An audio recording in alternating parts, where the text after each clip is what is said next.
what we know about the family member when somebody in your family or, relation is struggling with addiction, that family members have heightened anxiety, depression, physical illness, and spend 30% more on their own healthcare needs.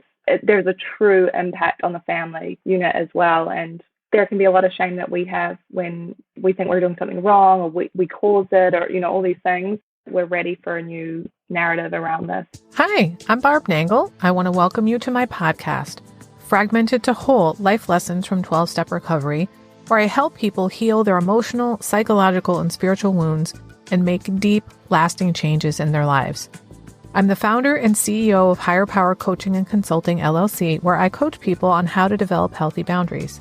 On this podcast, I share my experience, strength, and hope from recovery.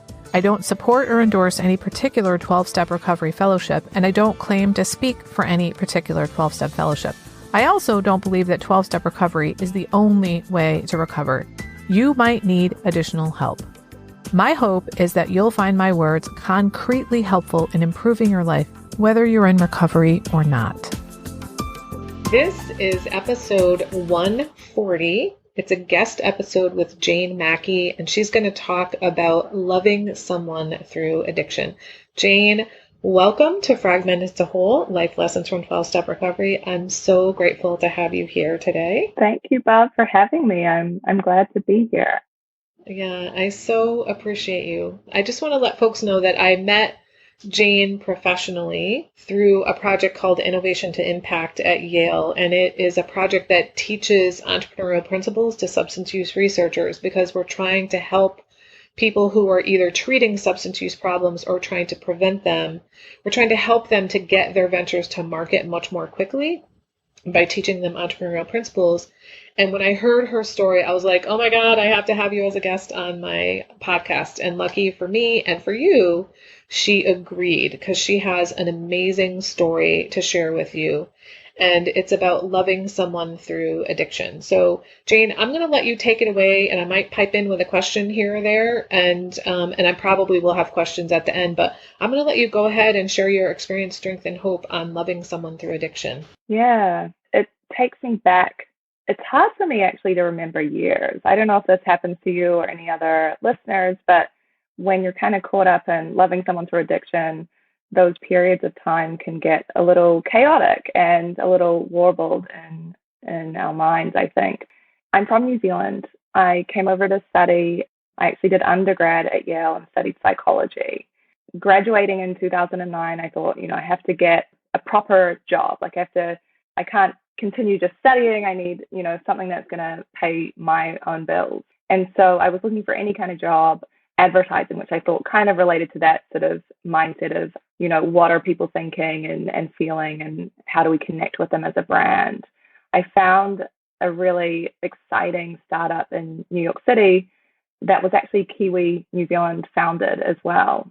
And I joined them. I was doing strategy. I worked closely with sort of the executive team. It was a fast-moving startup, a really innovative mobile advertising agency working with the likes of Victoria's Secret, Trojan Condoms, Kraft Foods, like top Fortune 500 companies. I met there a man that would become very quickly my best friend and close working colleague. And he was creative. He was loved by the clients. You wanted him in the room because the clients loved him. He could tell a story. He could get the idea across. He was very convincing and charismatic. We would be working late on these pitches. For anyone that's ever been in the advertising industry, late night, sort of blowing off steam after work as well was kind of the norm, going to bars and that sort of thing as a group. But one night we were working together. It's getting late. I'm thinking we're going to be here all night. We should order dinner. And he pulls out a line of Coke. And that was my first sort of feeling of like, this is starting to, maybe be a problem. And that just so interesting that my, the sort of inbuilt coping mechanisms for me is like, get food, get dinner. And for him, it's like, oh, this is going to perk me right up and we'll get through the night. Mm-hmm. And just that kind of natural instinct in him that for me felt like dangerous.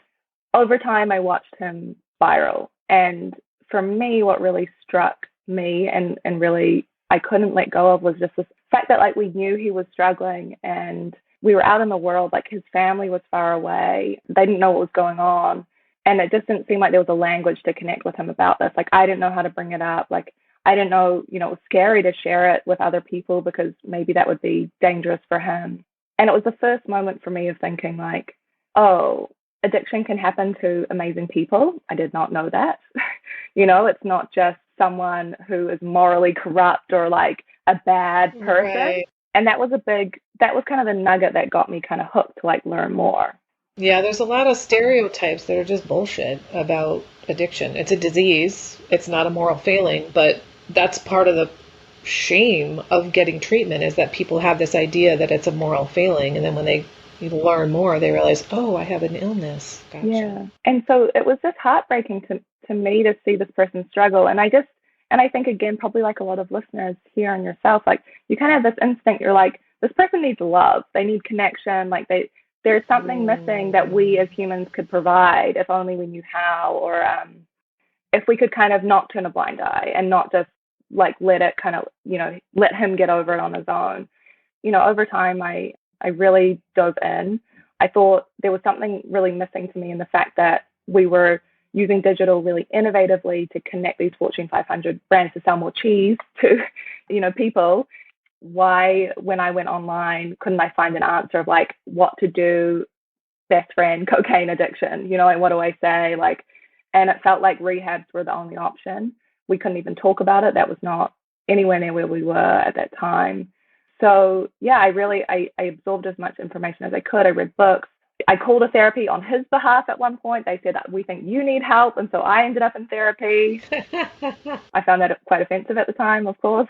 Of course, yeah. They advised, go to Al-Anon, Nar-Anon. I found Nar-Anon a little more helpful just because of his drug of choice. But then I also found it really tough because I would be at Nar-Anon, people would say, you're not in a relationship with this person. Like, you can leave, just like get out of this. I found in therapy that, it was a good place for me to talk, but I didn't have actions. And similar with the Nar-Anon, very, very supportive. Like, it was really helpful to feel like I was around people that understood it and I was not alone. I did not know how many people it's impacted. And I now am like fully aware 1 in 7 Americans will struggle with addiction in their lifetime. And when they do, people around them really care and want to help. And if you don't know anyone now, there's every chance at some point you will. So it's much more the norm than the oddity. But yeah, I struggled with what could I actually do going home? What actions could I take? And it wasn't until I discovered craft. He eventually got into therapy. His therapist gave him a book called Beyond Addiction, which outlines the craft method, community reinforcement, and family training. And that really struck a chord with me. It's a behavioral approach. So it's very much about what can I do when I'm trying to like convince him that he needs help, or go into conversation with him in a caring way, and also try to, make life better now while trying to also work on the problem. Because one thing that he said to me a lot was, the substance wasn't the problem, that his job was too stressful, that his life was out of order.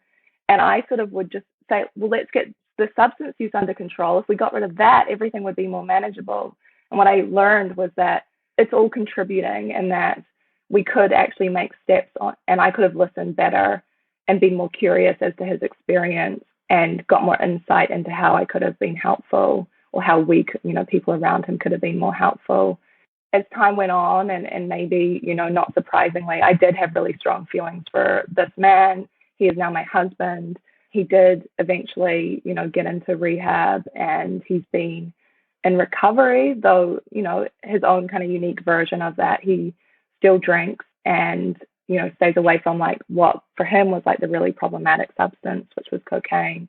Again, I'm like get bad with the time, but I think he's over the 5-year milestone, and maybe even to 6 years now. And I think another sort of thing that's been really surprising to me is just, I really thought that, we get him into rehab and then, he comes out the other side and we're going to be like happily married, like walking in the park, everything's good. Right. I don't like to, generalize. Everyone has a unique journey, but I think for a lot of people that is not the case. And he was very, very depressed after, the substance was removed, and he didn't have that reward system working for him.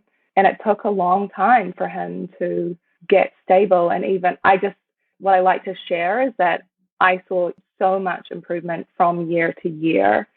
It's helpful to know that because I expected so much out of him and that wasn't helpful. He would say things like to me, you're moving the goalposts. And for him, just getting through the day not using for a long time was all he could do. And it was hard for me to understand. Right. Huge accomplishment. Yeah. So that's a bit kind of about what, drew me into the space.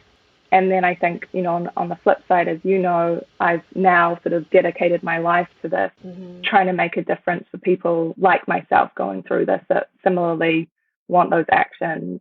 Yeah. So you mentioned craft, and I never can remember what all those letters stand for. So can you again say what craft stands for and then do a little bit of an explanation about what that is? I mean, this is the thing that also struck me. I was like, oh, I found this really great thing. Why was that not the first thing I was told about? Or why is it not, when I search online, why is that not the answer coming up? Yeah. And actually, I learned about it from you. And I learned it, I was watching Jane's pitch, and she recommended the book.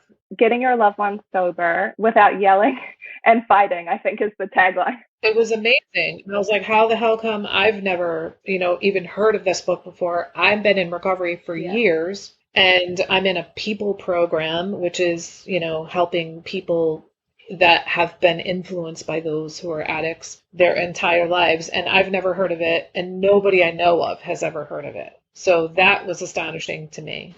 I think what's interesting about the way we met, as you described, we were in a program that was about, translating research into the marketplace. And that's exactly what happened, I think, with CRAFT. So CRAFT stands for Community Reinforcement and Family Training.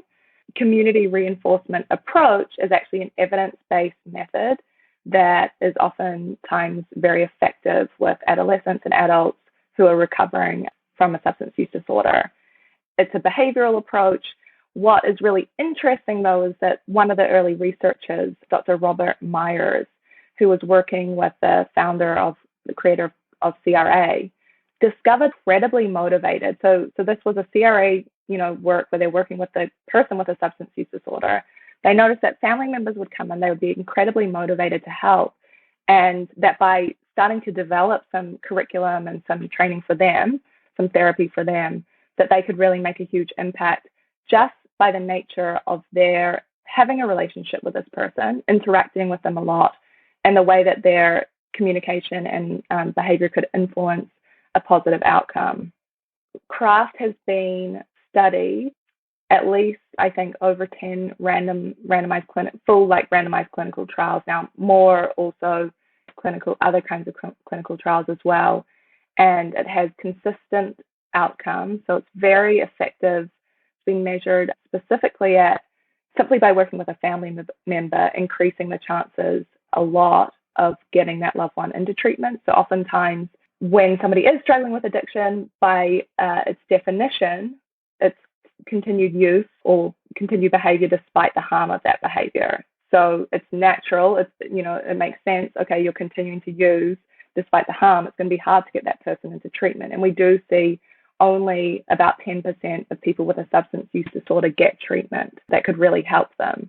Yeah, so CRAFT is reliably able to help just one family member. Just all it takes is one family member learning the CRAFT method with 12 weeks of training in CRAFT. Their chances of getting the loved one into treatment are about 7 in 10. Wow, that's incredible. Yeah, when it's compared to other methods, so like the traditional interventions or Al-Anon, Nar-Anon, those are more around the 30% rate compared direct head-to-head. Al-Anon, Nar-Anon is not designed with that objective. So it's a little bit... Right, agreed. It's not like that's what it's trying to do, but I think that just shows that, CRAFT is good at that kind of objective. And they've also measured it with just decreasing harmful substance use as well. So it's an effective harm reduction method, that the family member feels better. What we know about the family member, when somebody in your family or, relation is struggling with addiction, that family members have heightened anxiety, depression, physical illness, and spend 30% more on their own healthcare needs And so it really, there's a true impact on the family unit as well. And so that's really important. So I think that was a good point that you made, that Nar-Anon and Al-Anon are not, the point of them is not to get the person into treatment. It's for you to learn how to live your life and not be swept up, in the addiction with them. Yeah. So it sounds to me like the craft method and maybe Al-Anon or Nar-Anon together might be a nice combo, even though craft helps people feel better in their lives. So can you give us a couple of examples of the concrete things that people learn in the craft method? Yeah, so one of the core principles is communication. The craft skill is positive communication. What we're trying to do with positive communication, there are 7 tips. Let me see if I can remember them all. Be brief, be specific, use your own feelings. So I feel this, as opposed to you're making me feel this. I understand, show that you have empathy, take some responsibility in the situation. So oftentimes people struggling with addiction always feel like the bad guy, bad girl, whatever, but we make mistakes too. Like I say things I don't mean, I get frustrated, I don't know how to show up well. Those sorts of things that can really bring down the defenses in communication. Offer to help. I think I've forgotten one of them or I've missed one. I'll put them in the show notes. If we don't get them all right here, I'll definitely put them in the show notes so that people can, and I'll also put a reference to the book and all that kind of stuff in the show notes so people can have it. I often say it's very straightforward, but it's like when you've been in a habit of communicating in a different way, or if communication is sort of disconnected, these things can be really effective. And it's sort of about doing these consistently. So you're not one day yelling and getting angry and then oscillating. It's sort of creating a new pattern of behavior. So the communication is one side. Another side is if you think about training a dog. This is maybe not a good example, but it's very obvious. Well, people can understand it. I mean, people understand what you're saying. So this is a metaphor. Yeah, my sister just got a puppy. And so I've been watching the puppy and give him a treat and he'll do he'll love you, all this stuff. Positive reinforcement. Yeah. So that's another big one as well, is we want to positively reinforce and make good behavior, the healthy behavior, the sober behavior, more rewarding. Because right now their reward system is all out of whack. They've only been getting rewards, or mostly only getting the rewards from the substances. So we want to make sure that a walk in the park is really fun, or going for coffee. Those are things that I like to do.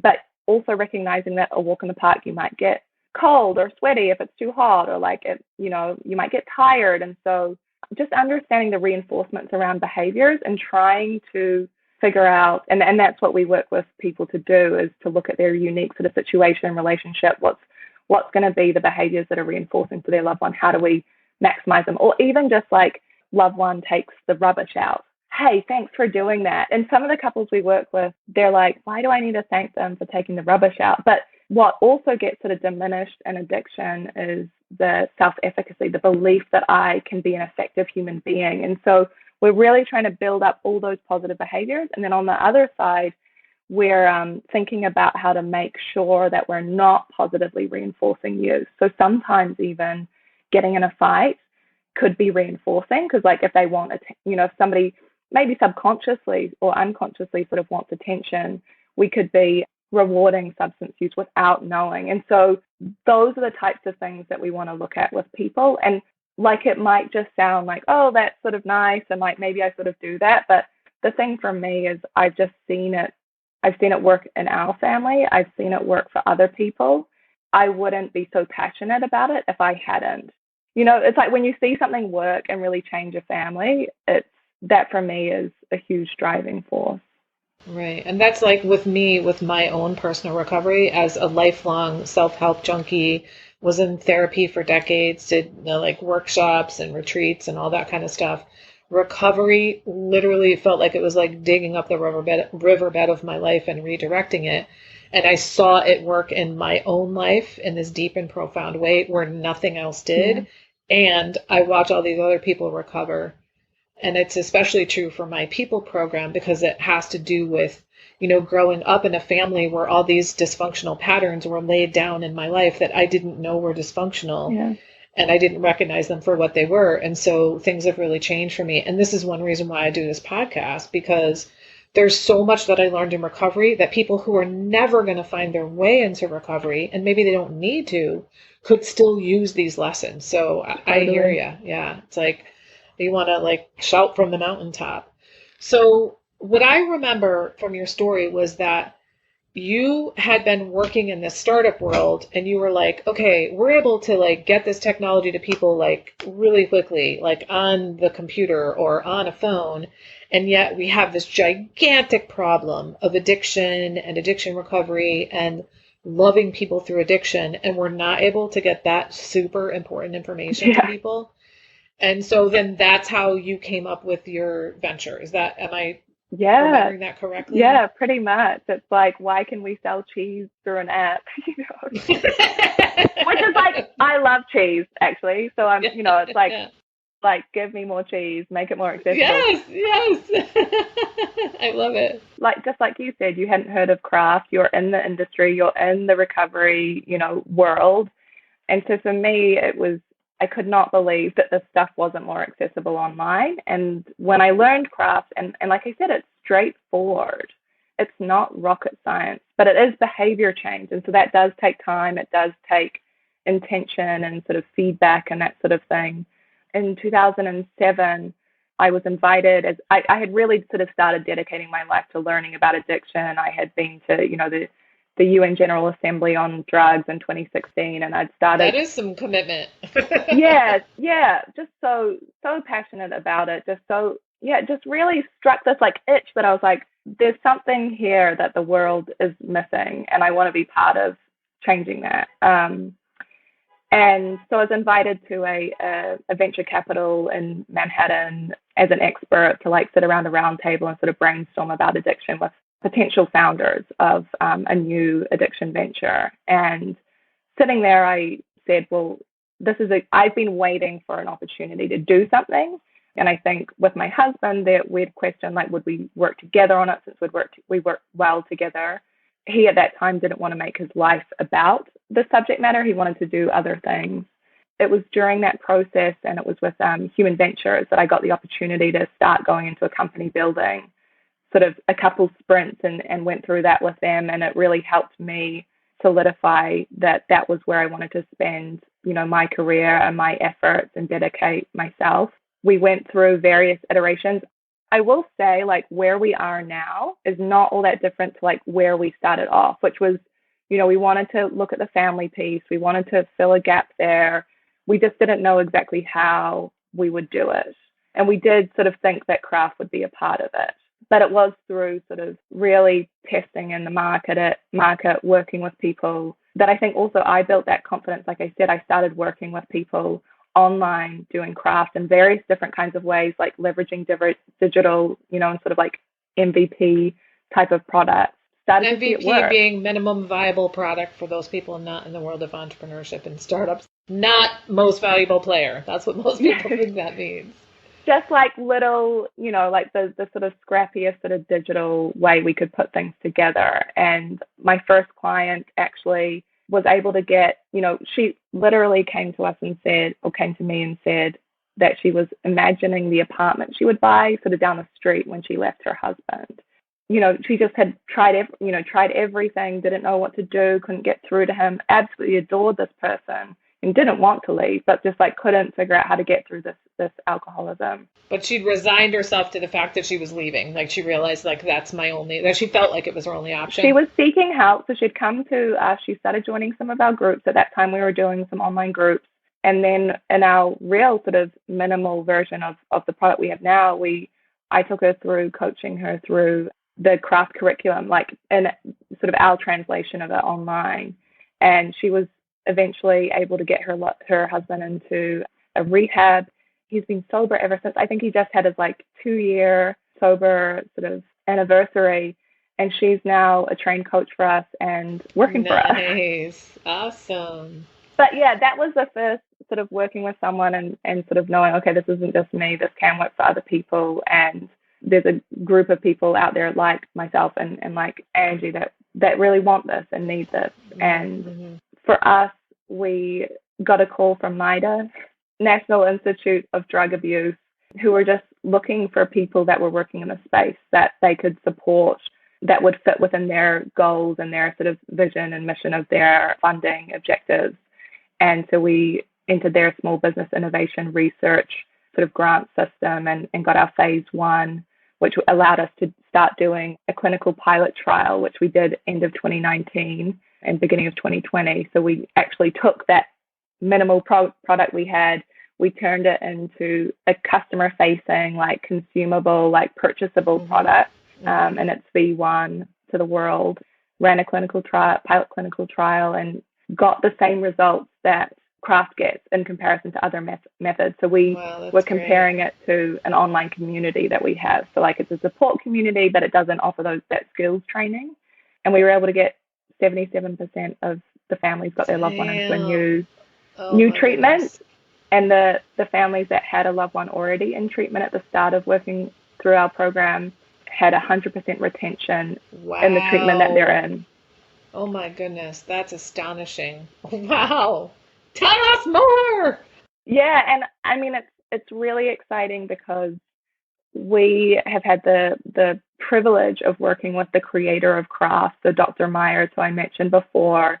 He helped us translate the Craft protocol into the online setting into a digital course with 12 modules. So one module, one skill week to week, and then also develop the protocol for the coaching to go alongside. So the product is a mix of going online, consuming a small amount of information through video and worksheet content, starting to apply the concept to your life, and then coming into a live coaching session individually or in a group and learning the skill more practically with feedback from a certified craft coach, and also hearing from other. I think, the group is really where we're leaning a lot of effort. It allows us to provide it at a much more cost-effective, of course, yeah, point for the consumer or for the families, which is really, really important to us. I think that was another thing coming into this. Like digital could help us make this a lot more affordable. Like, why is everything in addiction treatment so expensive, especially when it's such a long journey?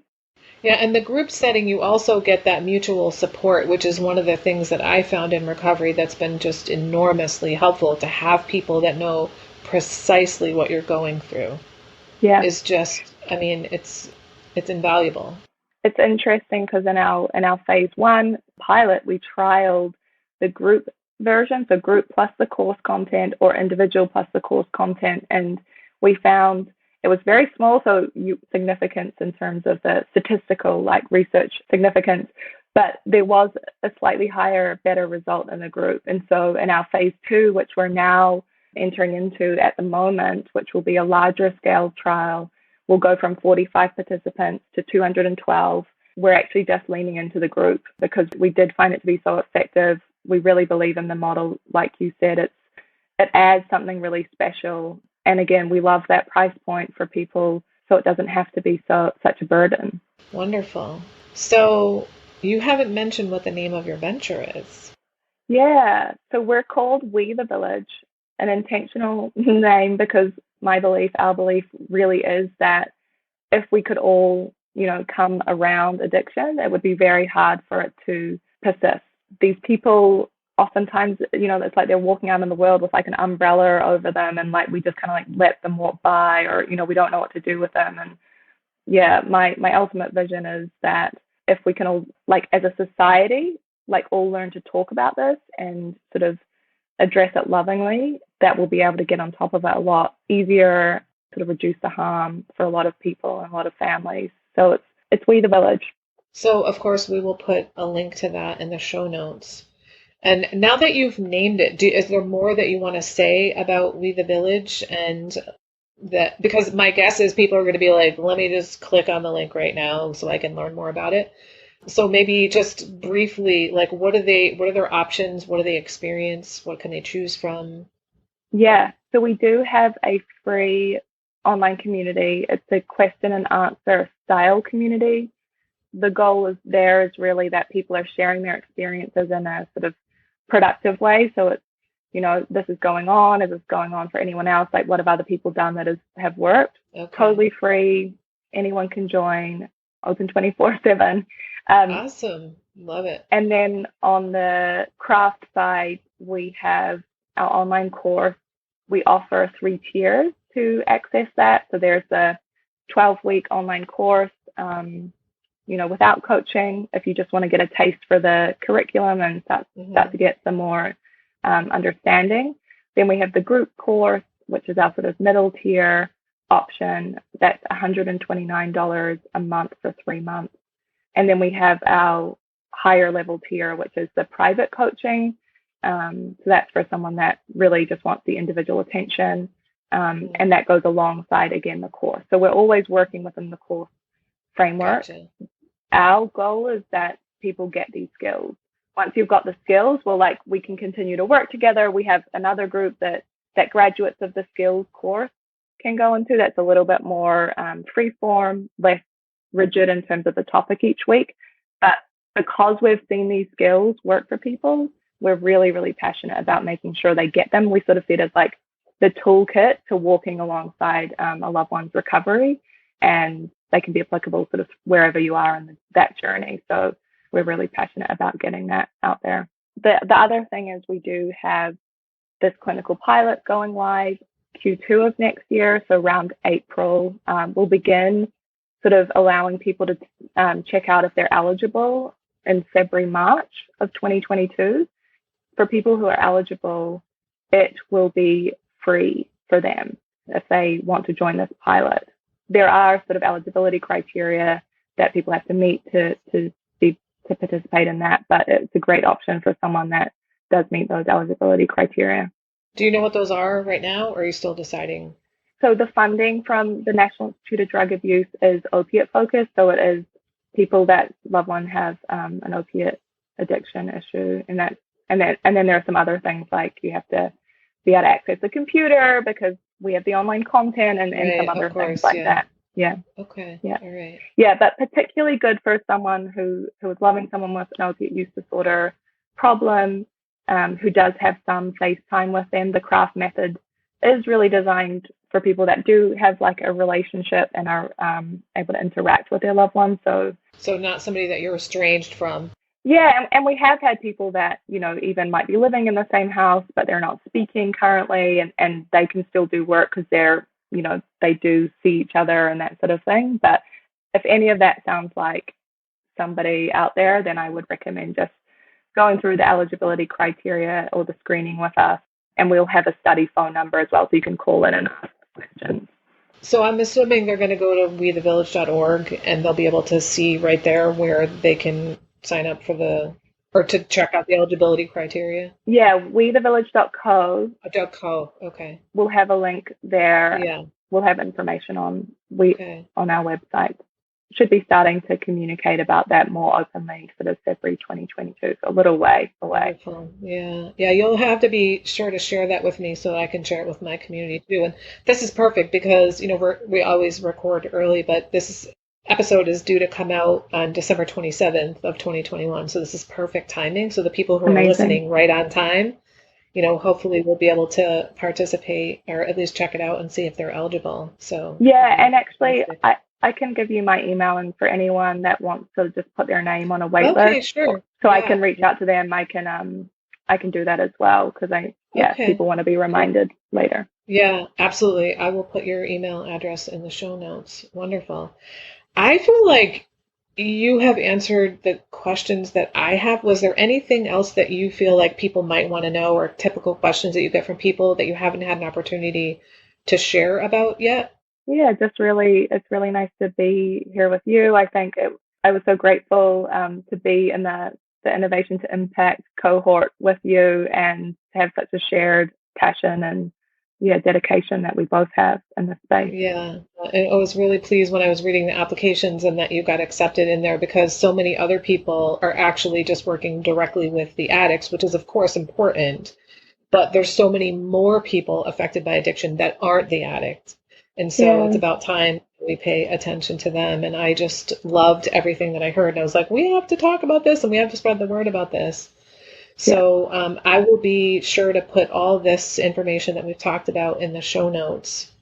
And I will also put Jane's email address, as we said, so if people have specific questions, they can email her directly. Of course, you can contact me, and I'll do the best I can to either answer them or get your issues directed to Jane. But I'm sure that you would love to hear from people directly. Yeah, definitely. Any last words before we go? Thank you for having me. And I think, I'm sure we share this, but Bob, Dr. Robert Myers, who created Craft and who works directly with our company, We the Village, and is a really inspiring mentor of mine, he calls family members that are trying to help loved ones heroes. And I think that there can be a lot of shame that we have when we think we're doing something wrong, or we caused it, or all these things, and that we're ready for a new narrative around this. And a new language. Yes, I love it. I'm going to steal that. Heroes. It's heroic to try and save your family. Of course. And I remember hearing years ago, before I was ever even aware that that I was an addict or something, that and back then I never heard the word codependent. The language was enabling, which was very shaming. I heard a clinical psychologist doing a presentation about something. I don't remember what it was. And she said, this enabling behavior comes from somewhere good and healthy. And it was the first time I had ever heard anybody say that.